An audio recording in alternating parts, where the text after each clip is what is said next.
রং লেখা আর্টের পক্ষ থেকে সবাইকে স্বাগতম। দেখো বন্ধুরা, আবারও চলে আসলাম তোমাদের মাঝে একটি বোতল পেন্টিং নিয়ে। তো দেখো, আমি বোতলটি কাঁচের একটি বোতল, ফেলে দেওয়া বোতল, সেই বোতলটি আমি কাজে লাগিয়েছি। তো এই যে কাঁচের বোতলটি আমি কালো রং দিয়ে আগেই করে নিয়েছি রংটি তোমাদের ড্রয়িংটি দেখানোর উদ্দেশ্যে। তারপরে এই যে আমি ডট ডট করে এইভাবে আমি ক্রিম কালার রং, হালকা হলুদ রংটি আমি এখানে দেওয়ার চেষ্টা করছি। তো তোমরা দেখতেই থাকো ভিডিওটি, আর আশা করি শেষ পর্যন্ত দেখলে ভালোই লাগবে, এটুকু বলতে পারি। তো এই যে বোতলের গায়ে আমি ক্রিম কালার বা হলুদ, হালকা হলুদ বলতে পারো, সেই রংটি দিয়ে আমি ফোঁটা বা ডটের মতো করে আমি দেওয়ার চেষ্টা করছি। এই ডটটি আমার সম্পূর্ণ হওয়ার পর তারপরে আমি পাশ দিয়ে ফুলের যে আকৃতি সেটি আমি বোঝানোর চেষ্টা করব। তো এই যে বোতলটি ঘুরিয়ে নিলাম, এপাশ ওপাশ দুপাশে আমি পুরো বোতলটি আমি ড্রয়িং করব। তো তোমরা ধৈর্য সহকারে যদি দেখো তাহলে আশা করি তোমরা এইভাবে দেখে সেটা তোমরা বাসাতে অ্যাপ্লাই করে তোমরাও করতে পারবে। শোপিস হিসাবে বোতলটি বাড়িতে রাখতে পারো, সেটা অনেক সুন্দর এবং অনেক চমৎকার লাগবে। এই যে রেড কালার রঙটি আমি নিলাম প্রথম, এই রেড কালার রং দিয়ে আমি ডট ডট করে এই হলুদের পাশ দিয়ে আমি দেওয়ার চেষ্টা করছি। দেখো বন্ধুরা, একটি চমৎকার ফুলের একটি আকৃতি হয়ে গেল। তো এইভাবে আমি আরও কয়েকটি করে নিব, হলুদের পাশ দিয়ে লাল, এইভাবে দিয়ে আমি ফুলগুলোর আকৃতি আরও কয়েকটি করে নেব। তারপরে যেগুলো থাকবে পাশাপাশি অন্যান্য রং দিয়ে সেগুলো ফুলও আমি কমপ্লিট করার চেষ্টা করব। তো দেখো বন্ধুরা, এই যে একের পর এক আমি ডট ডট দিয়ে সেই ফুলের যে একটা আকার সেটি আমি বোঝানোর চেষ্টা করছি।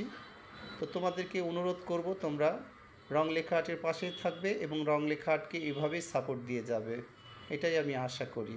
তো লাইক, কমেন্ট, শেয়ার, আর ইউটিউব চ্যানেল আমার আছে, সেখানে গিয়ে রং লেখা আর্ট ইংলিশে তোমরা করে দিও।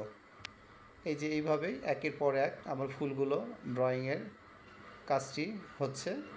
এই যে এইভাবেই আমি হলুদ রঙের পাশ দিয়ে আমি লাল রঙগুলো দিচ্ছি, লালের সঙ্গে হালকা একটু হলুদ মিশিয়ে সেটা একটু কমলা করলে আরও অনেক সুন্দর লাগে। তো এখানে আমি একটু হলুদও দেওয়ার চেষ্টা করেছি, যে একটা কমলার আকৃতি আসলে ফুলগুলো দেখতে অনেক সুন্দর হবে। এইবার লাইট ব্লু, অনেকের ডিপ ব্লুর মধ্যে সাদা মিক্স করলে লাইট ব্লু হয়ে যায়, সেই লাইট ব্লুটি আমি ফুলের পাশে, শুধু লাল দিলে এখানে খারাপ লাগবে, এই জন্য আমি অন্যান্য কালারগুলো এখানে ইউজ করছি ফুলের পাশে পাপড়িগুলো।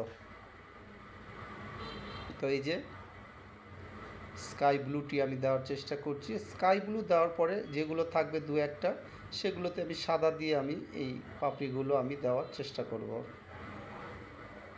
তো এই যে চলছে রং লেখা আর্ট থেকে, রং লেখা আর্ট পরিবার থেকে একটি বোতল ড্রয়িংয়ের চেষ্টা চলছে।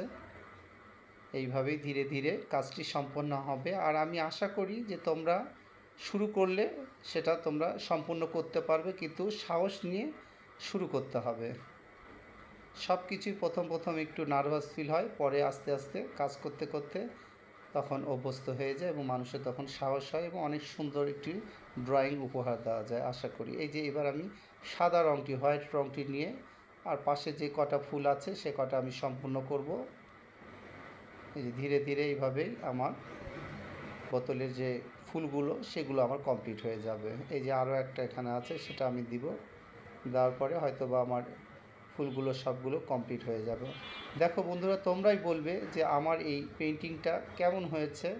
তোমাদের আশায় আমি রইলাম এবং এইভাবেই তোমরা আমার পাশে থাকবে, আমাকে এইভাবেই রং লেখা আর্টকে এগিয়ে নিয়ে যাবে অনেক দূর, এটাই আমার প্রত্যাশা। তো আমার যে পাপড়িগুলো সেগুলো আমার মোটামুটি কমপ্লিট হয়ে গেল। এবার ডেকোরেশনের পালা, তোমাদেরকে দেখানো হচ্ছে, তোমরা দেখো এবং এইভাবেই সাপোর্ট দাও। তো আজকের মতো এখানে শেষ করছি, সবাই ভালো থাকবেন, আল্লাহ হাফেজ।